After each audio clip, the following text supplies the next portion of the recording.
మనము సారెపత్తు విధవరాలి గురించి తెలుసుకుంటున్నామండి. అయితే ఆమె విగ్రహారాధికుల మధ్య నివసిస్తుంది.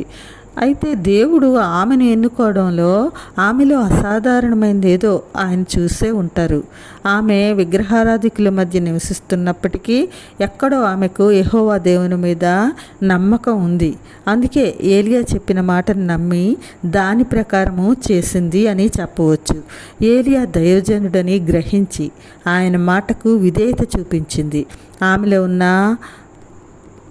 ఆ మంచి గుణాలు, దీనత్వం, మాట వినే తత్వం, విధేయత, లోబడే మనస్తత్వం, వీటన్నిటిని చూసే దేవుడు ఆమెను ఎంపిక చేసుకున్నాడేమో అని మనం అనుకోవచ్చు.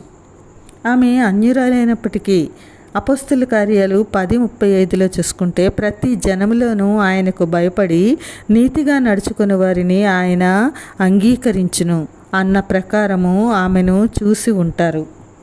ఏలియా విధవరాల్ని ఏం చేయమన్నాడో, కానీ భయపడకు, నీవు పోయి నేను చెప్పినట్లు చేయము.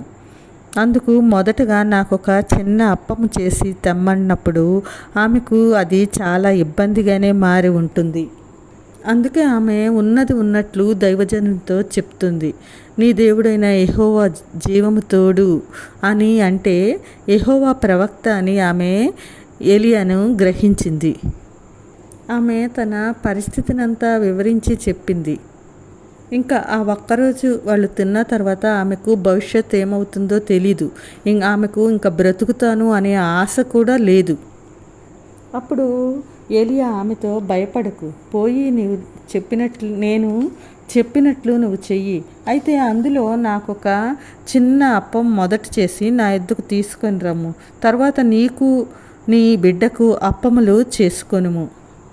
భూమి మీద యెహోవా వర్షం కురిపించే వరకు ఆ తొట్టెలో ఉన్న పిండి తక్కువ కాదు, బుడ్డుల నూనె అయిపోదని ఇశ్రాయేలు దేవుడైన యెహోవా సెలవిచ్చి ఉన్నాడు అని ఏలియా చెప్పినప్పుడు ఆమె ఆ ప్రవక్త చెప్పింది చేయాలనే అనుకుంది. అది వాళ్ళ చివరి భోజనం. ఆమె చాలా చక్కటి నిర్ణయం తీసుకుంది. అయ్యో, ఉన్నది ఇది కూడా ఇచ్చేస్తే ఎలా అని అనుకోలేదు. యెహోవా దేవుని గురించి తెలిసింది కొంచెమే అయినా ఆమె ప్రవక్త అయిన ఏలియా మాటను నమ్మింది. అలా నమ్మడానికి ఎంత ధైర్యం, ఎంత నిబ్బరం కావాలో కదా. అలాంటి పరిస్థితుల్లో మనముంటే అలా నమ్మగలమా? చాలులే, బాగా చెప్తున్నావు అని అక్కడ నుండి ఆమెడు దూరం పారిపోతాము. సారెపతు విధవరాలు అలా చెయ్యలేదు.